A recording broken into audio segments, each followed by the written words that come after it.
ಈ ಕಮ್ಯುನಿಕೇಷನ್ ಅನ್ನುವಂಥದ್ದು ಯಾವ ಥರ ಪಾಸ್ ಆಗುತ್ತೆ, ಅದು ಒಂದು ಕಡೆಯಿಂದ ಸ್ಟಾರ್ಟ್ ಆಗಿ ಒಂದು ಕಡೆ ರೀಚ್ ಆಗಬೇಕಾದ್ರೆ ಯಾವ ಥರ ಅದರ ಮಿಸ್ಕಮ್ಯುನಿಕೇಷನ್ ಆಗುತ್ತೆ ಅನ್ನೋದನ್ನು ಇಲ್ಲಿ ನಾನು ನಿಮಗೆ ಶೋ ಮಾಡ್ತೀವಿ. ಸೊ ನಮ್ಮಲ್ಲೀಗ ಸ್ಟೂಡೆಂಟ್ ಲೈನ್ ನಿಂತಿದ್ದಾರೆ, ಶಿಬಿರಾರ್ಥಿಗಳ ಲೈನ್ ನಿಂತಿದ್ದಾರೆ ನೋಡಿ. ಸೊ ನಾವು ಇಲ್ಲಿಂದ ಸ್ಟಾರ್ಟ್ ಮಾಡ್ತೀವಿ. ಈ ಒಂದು ಕಮ್ಯುನಿಕೇಷನ್ ಅನ್ನುವಂಥದ್ದು, ಕಮ್ಯುನಿಕೇಷನ್ ಗ್ಯಾಪ್ ಆದಾಗಿರ್ಬೋದು ಅಥವಾ ಅದರ ಸ್ಟಾರ್ಟಿಂಗ್ ಪಾಯಿಂಟಿಂದ ಎಂಡಿಂಗ್ ಪಾಯಿಂಟ್ಗೆ ಬಂದಾಗ ಅದು ಯಾವ ಥರ ರೀಚ್ ಆಗಿರುತ್ತೆ ಅನ್ನೋದನ್ನು ನಾವು ಇಲ್ಲಿ ನಿಮಗೆ ಶೋ ಮಾಡ್ತೀವಿ. ಇವಾಗ ನಾವು ಸ್ಟಾರ್ಟ್ ಮಾಡುವ ನೋಡೋಣ.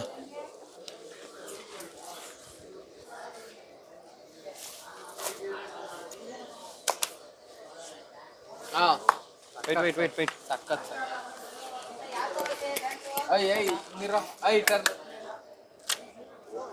ನೋ ಕಾಮೆಂಟ್ಸ್ ಇಲ್ಲ ಸರ್.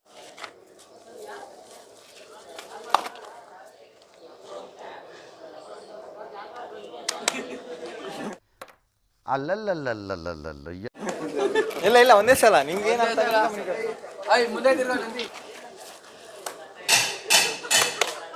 ನಿಲ್ಸು ಪ್ಲೇ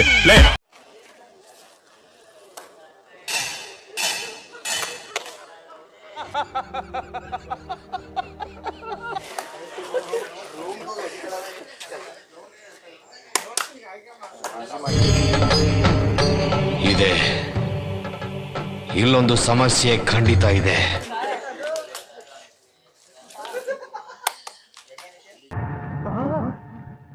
ಎಲ್ರೂ 10 ಸೆಕೆಂಡ್ ಮೌನಾಚರಣೆ ಮಾಡೋಣ.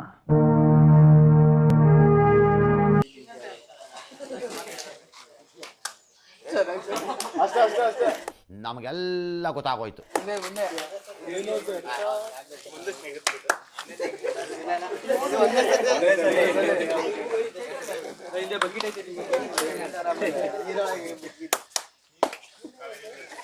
ಸೌಂಡ್ ಬರ್ಬೇಕು ಅದ್ರ ತರನೇ.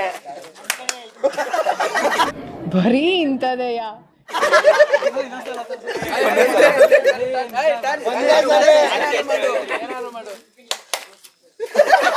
ಇದು ಆಕ್ಚುಲಿ ಚೆನ್ನಾಗಿರೋದು.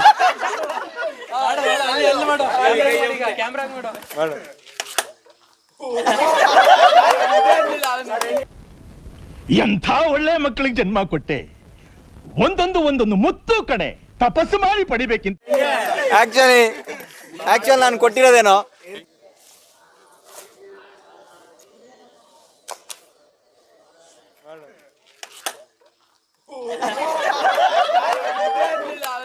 ಕಮ್ಯುನಿಕೇಷನ್ ಈ ಥರ ಅಂದರೆ ಒಂದು ಕಡೆಯಿಂದ ಆರಂಭಗೊಂಡಾಗ ಅದು ಯಾವ ಥರ ಇರುತ್ತೆ ಅದರ ಮೂಲ ಸ್ವರೂಪವನ್ನೇ ಕಳೆದುಕೊಳ್ಳುತ್ತೆ. ನಾನು ಈ ಆ್ಯಕ್ಷನ್ ಮಾಡಲೇ ಇಲ್ಲ, ಓಕೆನಾ?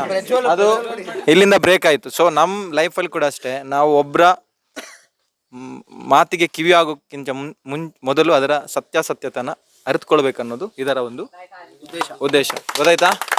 Thank you.